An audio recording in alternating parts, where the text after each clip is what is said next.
Good morning બાળકો. આજના આ ચેપ્ટરની અંદર આજે આ લેક્ચરમાં ધોરણ 10 ચેપ્ટર નંબર 4 જે કાર્બન અને તેના સંયોજનો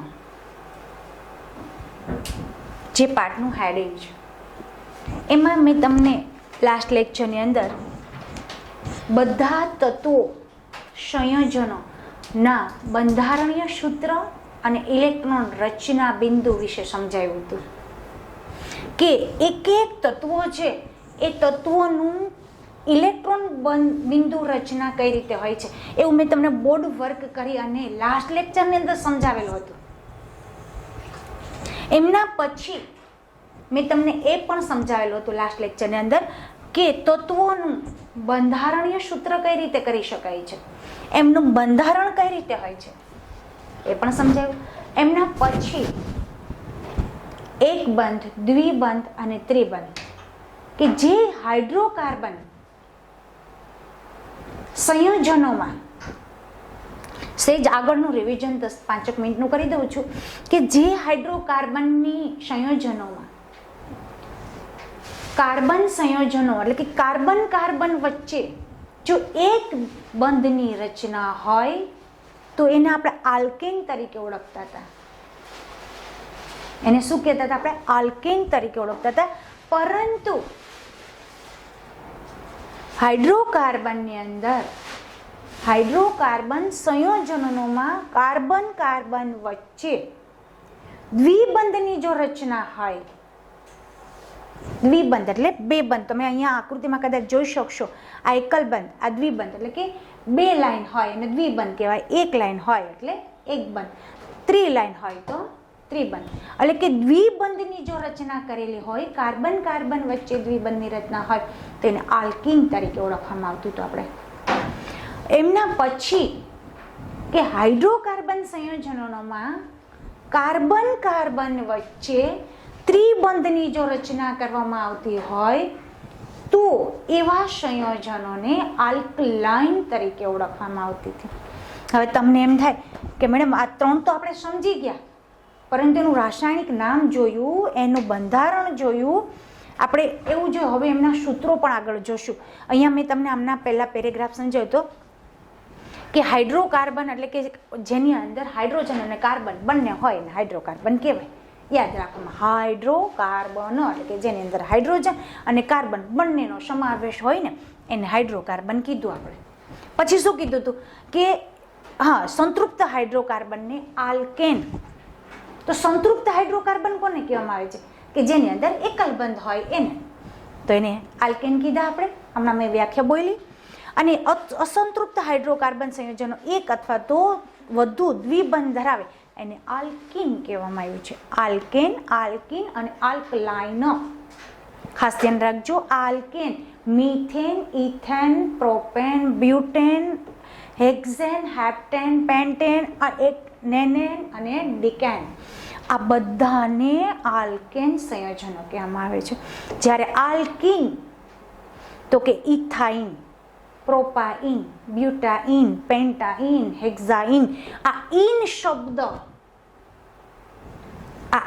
શબ્દ વાળાને બધાને શું કહેવાય? આલ્કલાઇન. યાદ રાખવા માટે હા, અમારી પદ્ધતિ કહું છું.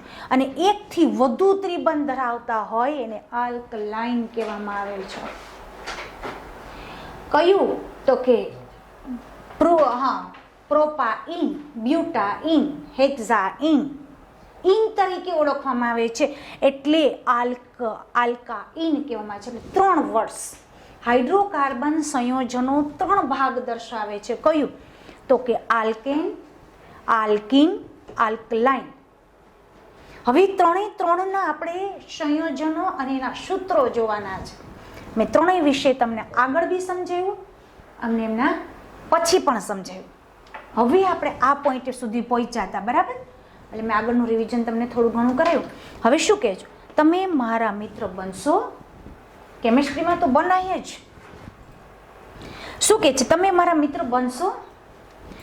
કાર્બન ખૂબ જ મૈત્રીપૂર્વક તત્વ છે. કાર્બનની સાથે વાત કરે છે, કાર્બનની સાથે આપણે મૈત્રતા કરશું અત્યાર સુધી આપણે કાર્બન અને હાઇડ્રોજનના સંયોજનો જોયા છે, પરંતુ કાર્બન અન્ય સંયોજન, અહીંયા અન્ય તત્વ કાર્બન ઉપર જ આપણે કીધું હતું કે કેમેસ્ટ્રીનો તત્વોનો રાજા એટલે કાર્બન, હરેકની અંદર કાર્બન તો હોય જ, એટલે એને સર્વોમુખી કીધા હતા આપણે. કાર્બનને શું કીધું હતું આપણે? સર્વતોમુખી તરીકે ઓળખવામાં આવ્યો હતો. પરંતુ કાર્બનની અંદર પણ ઘણા તત્વો છે. કેવા કે હેલોજન, હેલોજન એટલે X -X તરીકે ઓળખવામાં, કદાચ યાદ રહે, આના બધાના તમને સંજ્ઞાઓ યાદ હોય. પરંતુ હેલોજન એટલે X-X, ઓક્સિજન, નાઇટ્રોજન અને સલ્ફર સાથે તત્વો સલ્ફર સાથે પણ બંધ બનાવે છે. હાઇડ્રોકાર્બન શૃંખલામાં આ તત્વો એવી રીતે એક અથવા વધુ હાઇડ્રોકાર્બનનું વિસ્થાપન કરે છે કે જેથી વિસ્થાપન એટલે એમને હાઇડ્રોને છૂટો પાડે છે. હાઇડ્રોજનનું વિસ્થાપન કરે છે કે જેથી કાર્બનની સંયોજકતા સંતોષ. જો તમને મેં સંતોષાયેલી એટલે શું કહે છે કે કાર્બનની સંયોજકતા એટલી ને એટલી રહેવી જોઈએ, એમાંથી કોઈ ચેન્જ થવો જોઈએ નહીં. તો કે જો એને હાઇડ્રોજનને છૂટું પાડીએ તો એની સંયોજકતા ઘટે કે નહીં? પરંતુ નહીં, કાર્બનની સંયોજકતા સંતોષાયેલી રહે છે. આવા સંયોજનો કે જે હાઇડ્રોજનનું, ખાસ ધ્યાન રાખજો હું બોલું છું, કે જે હાઇડ્રોજનનું વિસ્થાપન કરતા તત્વની વિષમ પરમાણુ તરીકે ઓળખાય છે, કે જે તત્વની અંદર હાઇડ્રોજનનું શું થઈ જશે? વિસ્થાપન થાય એવા તત્વને શું કહેવામાં આવે છે? વિષમ પરમાણુ. શું કહેવામાં આવે છે ને? વિષમ પરમાણુ તરીકે ઓળખવામાં આવે છે. વિષમ પરમાણુ એટલે શું? કે જે તત્વની અંદર હાઇડ્રોજનનું શું થઈ જશે? વિસ્થાપન. વિસ્થાપન એટલે છૂટું પડશે, છૂટું પડશે, પરંતુ એની સંયોજકતા શું રહેશે? સંતોષાયેલી રહે. એટલે કે એની સંયોજકતા ખૂટશે નહીં, એનો તત્વ એવો ને એવો રહેશે.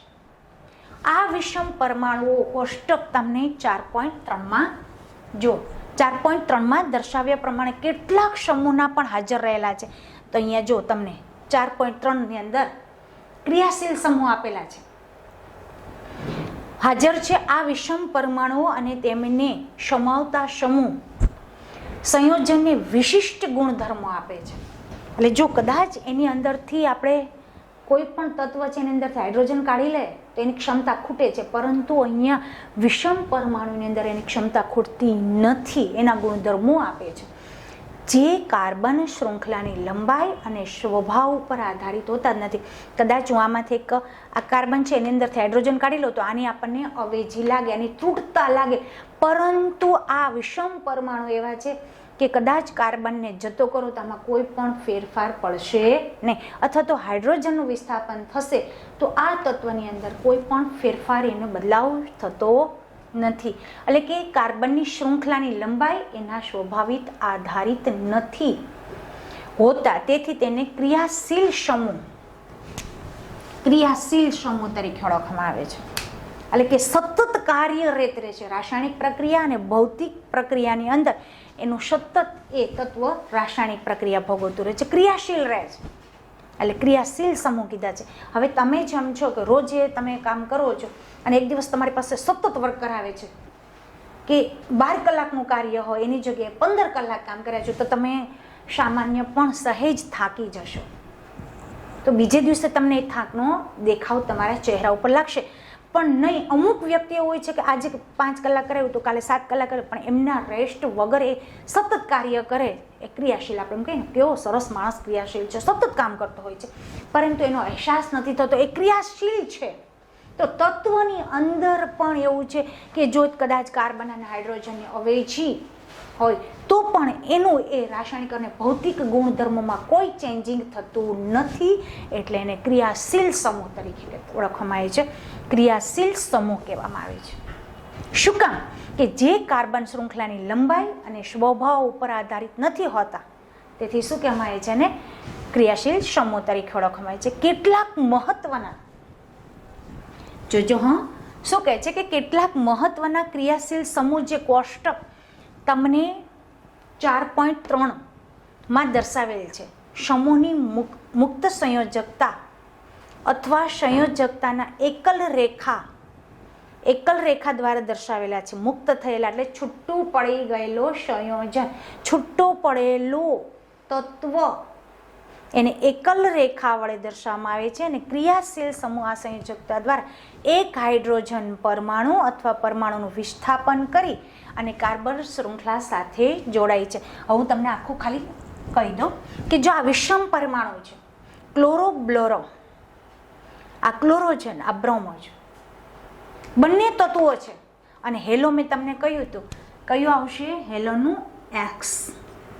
શું આવશે? હેલોનું એક્સ. હેલોજન મેં હમણાં જ કહ્યું હતું તમને, હેલોજન એટલે હેલો ક્લોરો બ્રોમો. આ વિષમ પરમાણુ છે. વિષમ પરમાણુ એટલે મેં હમણાં જ કહ્યું હતું કે હાઇડ્રોજનનું વિસ્થાપન કરતા તત્વને શું કહેવામાં આવે છે? વિષમ પરમાણુ. ઓક્સિજનની અંદર હાઇડ્રોજન નથી, આની અંદર પણ નથી, આની અંદર, એટલે એનો શું થઈ જશે? વિસ્થાપન થશે. ક્રિયાશીલ સમૂહ કયા કયા છે? Hello chloro bromo. જો આલ્કોહોલ, OH, આલ્ડીહાઇડ, અને અહીંયા જોતા જજો આ ક્લોરો બ્રોમો હાઇડ્રોજન પરમાણુ માટેનો વિસ્થાપિત થયેલા છે. એની અંદર હાઇડ્રોજન છે ને એનું વિસ્થાપન થયેલું છે. જ્યારે આલ્કોહોલ, OH ક્રિયાશીલ સમૂહનું સૂત્ર છે. હજી તમારે આવશે આમના સૂત્રો. આલ્ડીહાઇડ તો શું આવશે? તો કે CHO. આ એનું સૂત્ર છે. વિસ્થાપિત થયેલો હાઇડ્રોજન ક્રિયાશીલ સમૂહ, જેની અંદર મેં કહ્યું હતું તમને કે થોડોક થાક લાગે તો છતાં પણ રેસ્ટ કર્યા વગરનો સતત ચાલુ, આની અંદરથી હાઇડ્રોજનનું વિસ્થાપન થઈ જાય તો પણ એ પોતાનું રાસાયણિક બંધારણીય સૂત્રો જાળવી રાખે છે, જેથી એને ક્રિયાશીલ સમૂહ જો છે. અહીંયા ડેશ આપેલો છે એટલે કે એક લાઈન, આપણે હમણાં જોયું હતું એક લાઈન, તો પણ એ પોતાની ક્રિયાશીલતા જાળવી રાખે છે. એટલે ક્રિયાશીલ સમૂહ એટલે આ રીતે ગણવામાં આવે છે ને. અને આમને પણ C= દ્વિબંધી O. અને કીટોન એને શું કહેવામાં આવે છે? કીટોન તરીકે ઓળખવામાં આવે છે. અને આ ક્રિયાશીલ સમૂહનું સૂત્ર છે કાર્બોક્સિલિક એસિડ. આના તમારે પૂર્વક આવશે, હમણાં શીખવાડું છું. પૂર્વક એટલે શું? જે નામની આગળ નોલ ઓન ઇન આપણે કીધું હતું, આલ્કેન, એન એ પૂર્વક છે. જ્યારે આલ્કલાઇન, આ ઇન એ પૂર્વક. એવી જ રીતે હરેક નામની આગળ હું તમને આગળ નોલ, ઇથેનોલ, પ્રોપેનોલ, બ્યુટેનોલ, એ આ પૂર્વક એટલે આપણે એમ કહીએ ને કે ઉર્ફે નામ હોય. ચકુડીન, કાનોન, ભોલું આપણે નામ કહીએ છીએ ને પૂર્વક, એટલે આ તત્વ છે એના પૂર્વક પણ છે. હવે તમને કાર્બોક્સિલિક એસિડ શું કહેવામાં આવે છે? કાર્બોક્સિલિક એસિડ છે COOH. આ એનું ક્રિયાશીલ સમૂહનું સૂત્ર છે. પણ તમને અહીંયા શું કામ આ રીતે આપેલા છે? કેમ કે આની અંદર હાઇડ્રોજનનું વિસ્થાપન થઈ ગયું છે. કે કાર્બનનું અહીંયા તમને કીધું છે શૃંખલા કે એને સ્વભાવ પર આધારિત નથી, છતાં પણ એ પોતાની ક્રિયાશીલતા જાળવી રાખે છે. એમાં કોઈ ચેન્જિંગ થતું નથી. એટલે ક્રિયાશીલ સમૂહનું સૂત્ર બનાવીને આપ્યું છે તમને. ચાલો અહીં સુધી સમજાવ. હવે આપણે નેક્સ્ટ પોઈન્ટ જોશું કે શું કહેવા માંગે છે. જુઓ,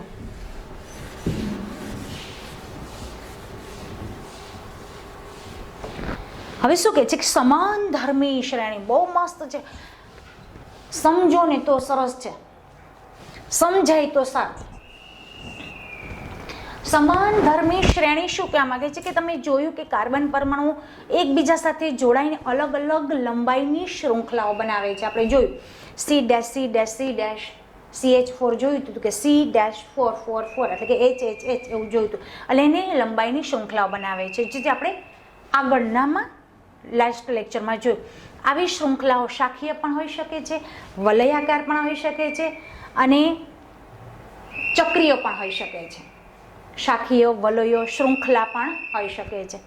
વધુમાં આ કાર્બન શૃંખલાઓ પર રહેલા હાઇડ્રોજન પરમાણુ પર દર્શાવેલા ક્રિયાશીલ સમૂહો પૈકી કોઈ એક સમૂહ દ્વારા વિસ્થાપિત કરી શકાય છે.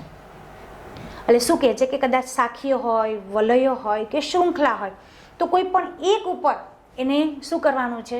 ક્રિયાશીલ સમૂહ પૈકી સમૂહના વિસ્થાપિત કરી શકાય છે. બધાની અંદર કરી શકાતું નથી. આલ્કોહોલ OH જેવા ક્રિયાશીલ સમૂહની હાજરીમાં કાર્બન સંયોજનોના ગુણધર્મો સૂચવે છે. ભલે પછી કાર્બન શૃંખલાની લંબાઈ ગમે એટલી હોય, લંબાઈ એટલે ખબર પડે છે ને, મેં આમ દૂર દીધું C', કે લંબાઈ ગમે એટલી હોય, પરંતુ એના કાર્બનિક સંયોજનોનો ગુણધર્મ સાચવી રાખવાનો છે. લંબાઈ ભલે પછી કાર્બન શૃંખલાની લંબાઈ ગમે તેટલી હોય. ઉદાહરણ તરીકે જોજો, હા, મેં તમને આગળ આખા રફ બોર્ડ ઉપર દોરીને સમજાવ્યું કે CH4 મિથેન, પછી તો કે ઇથેન C2H8, એવી રીતે આગળ બબે વધારતું જવાનું. અહીંયા આપ્યું છે જો, CH4 એટલે કાર્બનનો એક અણુ છે, જ્યારે હાઇડ્રોજન કેટલા છે? 4. જ્યારે અહીંયા પાછું B હશે, અહીંયા પાછું 3 હશે, પાછું અહીંયા 4 હશે, એટલે કે ઇથેન, મિથેન, પ્રોપેન, બ્યુટેન. એટલે એમ કહેવા માગે છે કે કદાચ ભલે પછી એની ગમે એટલી હોય, ઉદાહરણ તરીકે એની શૃંખલા ગમે એટલી હોય, પરંતુ એનામાં કંઈ ગુણધર્મમાં કાંઈ પણ ફેરફાર થવો ન જોઈએ. પછી જો શું કહે છે? CH3, સીનો એકેય કાર્બન નથી એટલે એક ગણી લેવાનો. OH, C2H5OH, C3H6OH, હાઇડ્રોક્સિલ તથા C4, carbon 1, carbon 2, carbon 3, carbon 4. C4H9OH ના રાસાયણિક ગુણધર્મમાં ઘણી સમાનતા છે. આ બધા તત્વો છે એને રાસાયણિક ગુણધર્મોમાં ફેર છે.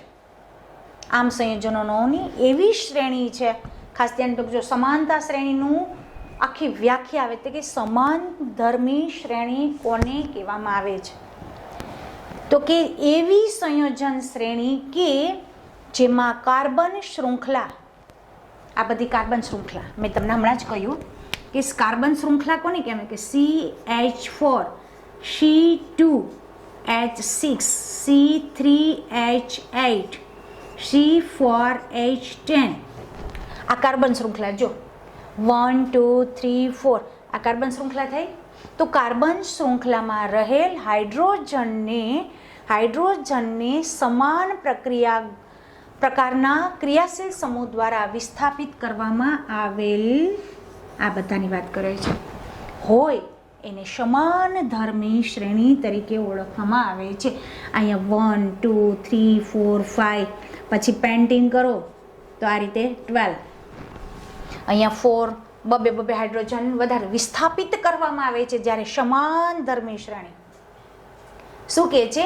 એવા સંયોજન શ્રેણી કે જેની કાર્બન શૃંખલામાં રહેલ હાઇડ્રોજનને સમાન પ્રકારના ક્રિયાશીલ સમૂહ દ્વારા વિસ્થાપિત જો કરવામાં આવતું હોય તો એની સમાન ધર્મી શ્રેણી તરીકે ઓળખવામાં આવે છે.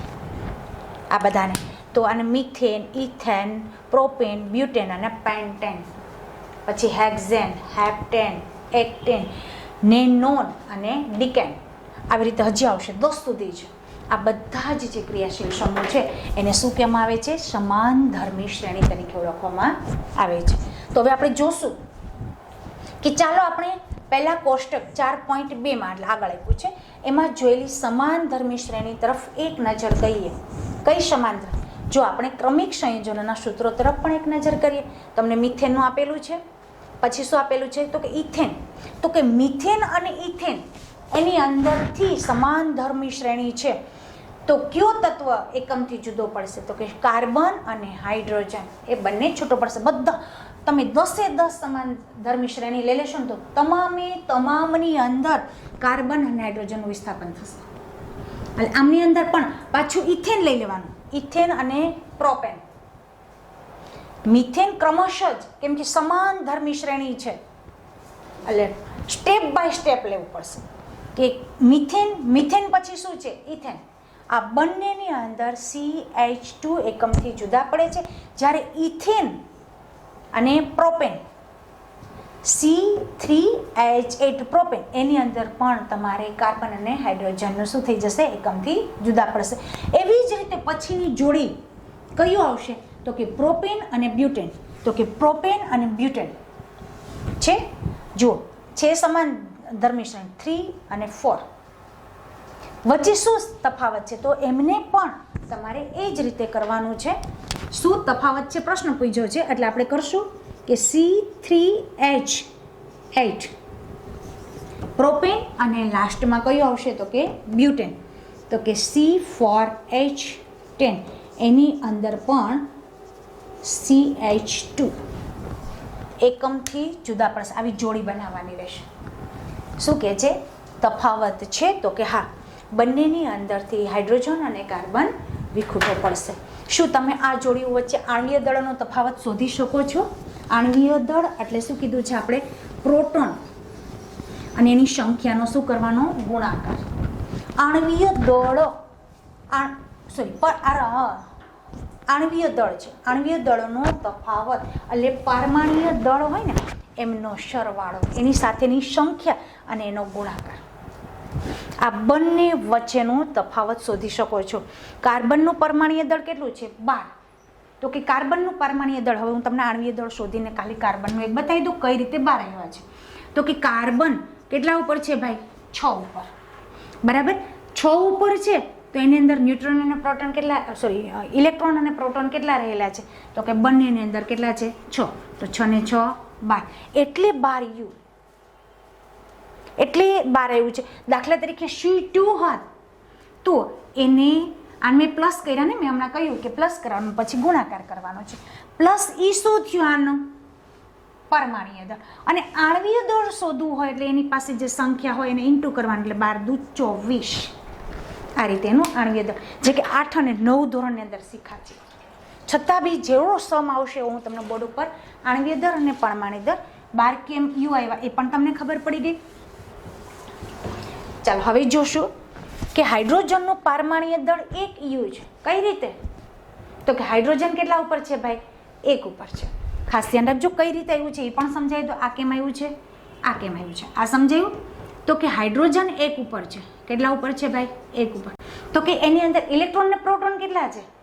તો કે ઇલેક્ટ્રોન છે 1 પરંતુ પ્રોટોન છે નહીં, એટલે 1 નો 1 જ રહેશે. જે કે આપણે 9મા ધોરણની અંદર આપણે આખી એમની શ્રેણી શીખી ગયા છીએ, એટલે 1 રહેશે. રાઈટ?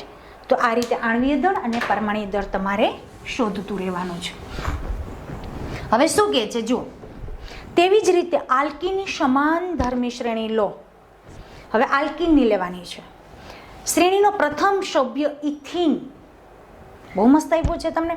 ઇથિન કે જે વિભાગ 4.2.1માં જ આવી ગયેલ છે. આગળની વાત કરીએ છીએ, મેં તમને ઇથિનનો આખી ઇલેક્ટ્રોન બિંદુ રચના સમજાવી દીધી હતી. ઇથિનનું સૂત્ર શું છે? C2H2. શું છે ભાઈ? તો કે C2H4 છે. આ રીતે છે. આપણે રચના દોરી હતી એમની, કદાચ તમને યાદ હોય તો મેં આ રીતે રચના દોરી દીધી, તેનું બંધારણીય સૂત્ર દોરી દીધું હતું આ રીતે. ઇથિન, તો ઇથિનનો જે સૂત્ર શું છે એ પણ મેં તમને સમજાવ્યું કે C2H4.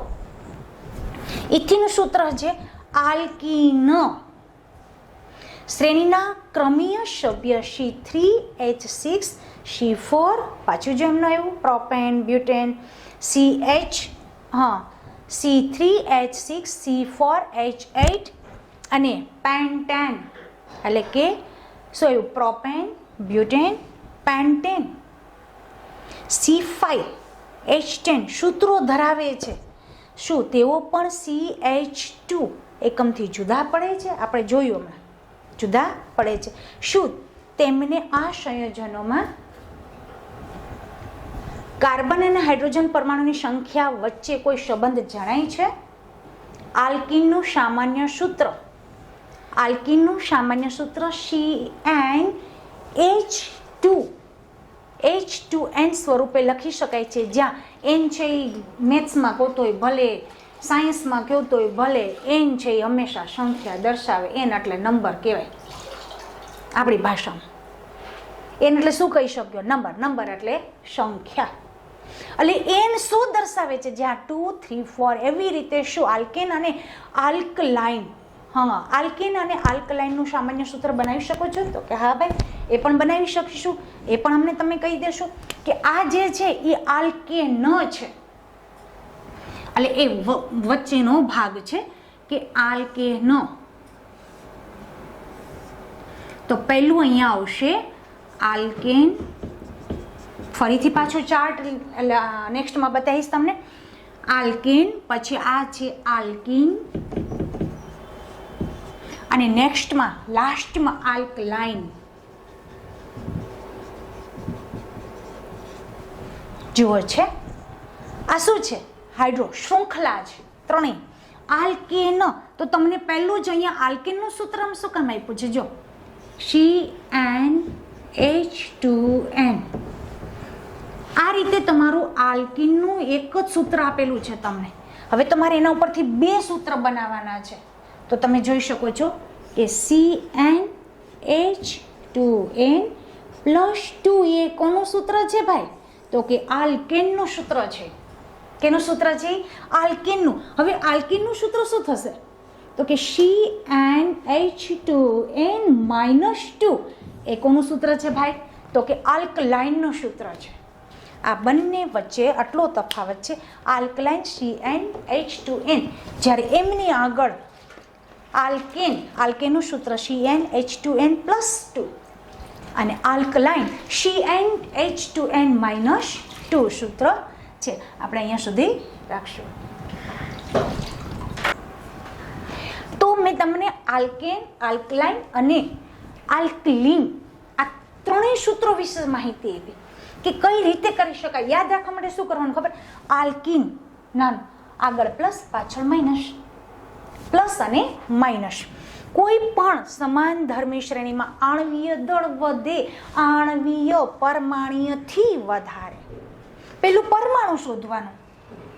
પરમાણુ પ્રોટોન નિર્ધારિત છે એમને સમજાયા પછી, એટલે કે પ્લસ કરવાનું. એમનો પ્લસ કરીએ અને જે સંખ્યા આવે એનો ગુણાકાર. મેં હમણાં બે તત્વ તમને બતાવ્યા કે કઈ રીતે પરમાણ્વીય દળ શોધવું અને આણ્વીય દળ કઈ રીતે શોધવું, બંને શીખવાડેલા. આણ્વીય દળ વધે ત્યારે ભૌતિક ગુણધર્મમાં ક્રમબદ્ધતા જોવા મળે છે. આમ થવાનું કારણ એ છે કે આણ્વીય દળ વધવાથી ગલન બિંદુ અને ઉત્કલન બિંદુ હંમેશા વધતા રહે છે. આ બધું મેં હમણાં જ તમને ડ્રો કરીને સમજાવ્યું. શું કહે છે કે જો ભૌતિક ગુણધર્મમાં ક્રમબદ્ધતા વધે જોવા મળે તો આ થવાનું કારણ શું છે કે આણ્વીય દળ છે ને વધવાથી એનું ગલન બિંદુનું કે અંક વધે તો ભાઈની કિંમત એ વધે ને. જેટલી ઊંચી પોસ્ટ એટલું એનું ઊંચું વધારે. કહેવા માંગુ છું શું કે આણ્વીય દળ જો વધે તો એનું ગલન બિંદુ, ઉત્કલન બિંદુ પણ તમને વધતું જોવા મળે છે. અન્ય ભૌતિક ગુણધર્મો જેવા કે ચોક્કસ દ્રાવકમાં દ્રાવ્યતા પણ કેવી હોય છે?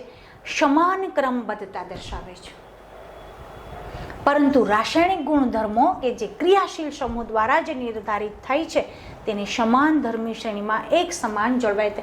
સમાન ધર્મી શ્રેણી એટલે મેં હમણાં જ કહ્યું તમને કે methane, ethane, propane, butane, pentane, hexane, heptane, octane, nonane અને ડિકેન, આ બધા જ જે છે એને આપણે સમાન ધર્મી શ્રેણીની અંદર બેસાડેલા હતા. જેના ગુણધર્મો સરખા જ રહે, એની અંદર ક્રમશઃ કાર્બનમાં વધારો થશે પરંતુ એનો કોઈ પણ રાસાયણિક ગુણધર્મ ચેન્જ થશે નહીં. હવે તમને પ્રવૃત્તિ જ આપેલી છે, બહુ સરસ આપી છે કે આ પ્રવૃત્તિ 4.2 શું કહેવા માગે છે કે CH3OH અને C2H5OH આ બંને એક જ છે. આ બંને વચ્ચે પ્રક્રિયા આપણે કરવાની છે. જ્યારે બીજું શું કહે છે કે C2H5OH અને C3, જોજો સમાન ધર્મી શ્રેણી છે, જોતા જજો. C પાસે કંઈ નથી, એકે પણ નથી, એટલે 2, 2, 3, 3, 4 સમાન ધર્મી શ્રેણી છે. C2H5OH અને C3H7OH, 7 ડબલ વત્તા જશે, 7 છે હાઇડ્રોજન એટલે સમાન ધર્મી શ્રેણી. C3H7OH એટલે હવે તમારે અહીંયા 4 અને 9 યાદ રાખવા માટે. આંકડા યાદ રાખે કેમ યાદ રાખવા માટે કહું છું. C4H9OH ના સૂત્રોનો આણ્વીય દળની ગણતરી કરવાની છે. બધાની ગણતરી હું તમને બોર્ડ ઉપર કમ્પ્લીટ કરીને બતાવીશ. આ ત્રણેય વચ્ચે કોઈ સમાનતા છે? તો કે હા, સમાનતા આમ સમાનતા છે પરંતુ છે સમાન ધર્મી શ્રેણી એટલે કે એમનો આન્સર એક જ સરખો આવશે ત્રણેયનો. આપણે આણ્વીય દળ જ્યારે શોધશું ને ત્યારે આ ત્રણનો આન્સર એક સરખા 14 યુ, એક સરખો બધાનો જવાબ આવશે કે આ આલ્કોહોલને કાર્બન પરમાણુના ચડતા ક્રમમાં ગોઠવો અને એક જૂથ બનાવો. શું આપણે આ જૂથને સમાનધર્મી શ્રેણી કહી શકીએ? હા, આને સમાનધર્મી શ્રેણી કહી શકશું. પણ ક્યારે ખબર પડશે કે જ્યારે એની ગણતરી કરશું ને ત્યારે. આપણે અત્યારે તો બધું હા કરીએ જ છીએ, પરંતુ જ્યારે આની ગણતરી કરશું ને, આપણે બોર્ડ વર્ક કરશું, ત્યારે આપણને ખબર પડશે કે આ સમાનધર્મી શ્રેણી છે કે નહીં. હવે કોષ્ટકની અંદર ક્રિયાશીલ સમૂહ માટે 4 કાર્બન સુધીના સંયોજનો સમાનધર્મી શ્રેણી તૈયાર કરવાની છે. નેક્સ્ટ લેક્ચરની અંદર હું તમને આ બધાનો બોર્ડની કે આખા તત્વોની આણ્વીય દળની ગણતરી કરીને સમજાવીશ.